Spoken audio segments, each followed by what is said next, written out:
উত্তর কলকাতার পাইকপাড়ায় 7ই জুলাই 2024 রূপকথা স্ন্যাপ ক্যাপ গ্যালারির উদ্বোধন করা হয়েছিল অভিনেত্রী দেবলীনা দত্ত সহ বিশিষ্ট ব্যক্তিদের দ্বারা। স্টান্টের রূপকথা চরিত্রের সৃজনশীল কাজগুলি প্রদর্শন করে একজন তরুণ প্রতিভাবান স্বপ্নদর্শী ফটোগ্রাফিতে তার যাত্রা চালিয়ে যাচ্ছে। ফটোগ্রাফি এবং প্রিন্ট অর্ডারে বিক্রয়ের জন্য উপলব্ধি হবে। ছোটবেলা থেকেই রূপকথা রুদ্রের গল্প বলার প্রতি দারুণ আকর্ষণ ছিল। তিনি একটি ক্যানন ক্যামেরা পান যা তার মায়ের ছিল, যেটি হাতে পেয়ে বুঝতে পেরেছিলেন যে তিনি ক্যামেরা লেন্সের মাধ্যমে একটি গল্প তৈরি করতে পারেন এবং তিনি দেখেন যে প্রতিটি ফ্রেমের মধ্যে একটি করে গল্প রয়েছে। ততক্ষণ তিনি আবেগের সাথে ক্লিক করছেন। শীঘ্রই তিনি কর্মশালায় যোগ দিতে শুরু করে তার পরিবারকে সারা বিশ্বে ব্যাপকভাবে ভ্রমণ করতেন। তাই তিনি বন্য জীবন, ফুল গাছ, পাতা, প্রকৃতি এবং মানবের আবেগ লেন্সের মাধ্যমে গল্প তৈরি করার সুযোগ নিয়েছিলেন। তার কৈশোরের সময় তিনি অসংখ্য পুরস্কার জিতেছিলেন। রূপকথা স্ন্যাপ ক্যাপ গ্যালারিতে তার বর্তমান প্রদর্শনী এখন স্ট্রিট ফটোগ্রাফি এবং নেচার। তার শতাধিক ফটোগ্রাফি রয়েছে এবং তিনি আশা করেন তার কাজ পাবলিক ডোমেইনে উপস্থিত করার জন্য তার প্রচেষ্টায় অনেক প্রতিভাবান তরুণদের উৎসাহী করবে এবং আত্মবিশ্বাস দেবে। Live with Rupkatha's Snapscape photographic odyssey of Luz। কলকাতার বিভিন্ন প্রান্তের একটা ছবি আমি লক্ষ্য করলাম।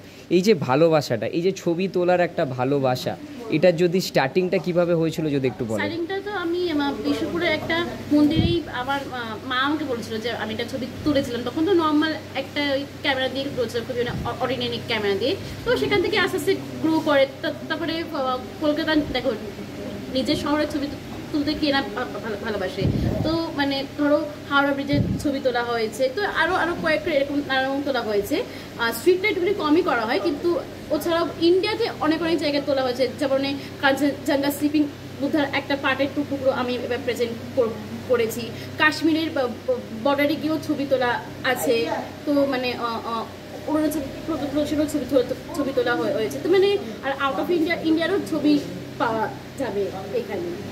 আর এটা মানে ন্যাচারালি এটা এখানে আমরা পাচ্ছি নেচার বা এই এনভায়রনমেন্ট পাচ্ছি। তার মধ্যেও ট্রাভেল আছে, ল্যান্ডস্কেপ আছে, প্লাস স্ট্রিট আছে, পোর্ট্রেটস আছে। পোর্ট্রেটসের মধ্যেও মনোক্রোম আছে। আমরা মানে ট্রাইবালেরও ওপরে কিছু রেখেছি, ফেস পেন্টিং রেখেছি।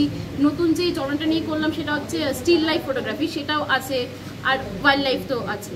এইগুলো আপাতত হ্যাঁ ফ্যাশনও আছে, পোর্ট্রেটসের মধ্যেই ফ্যাশন আছে।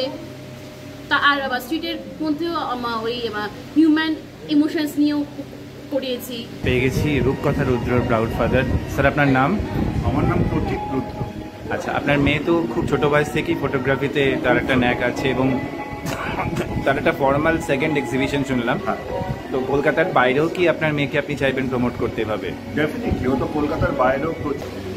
আমরা পেয়ে গেছি রূপকথার মাকে। ম্যাডাম আপনার নাম?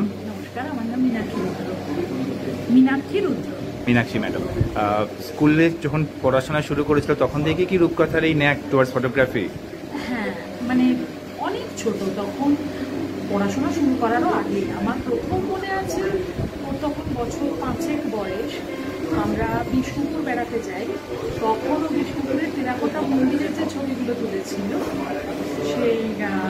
সেই থেকে আমার প্রথম মানে আমার করা যায় না, ওগুলো ধরে ফেলতে হয়, চোখকে ধরে ফেলতে হয়, না হলে ওটা বোঝা যায় কম্পোজিশন। তো সেই চোখটার কথা রয়েছে। এমন কিছু আউটস্ট্যান্ডিং মুহূর্ত আমি দেখলাম, যেটা দেখে তো আমার এতটাই আমি ইমপ্রেস যে আমার মনে হচ্ছে ওর সাথে আমাকে একটা কোলাবোরেশন করতে হবে।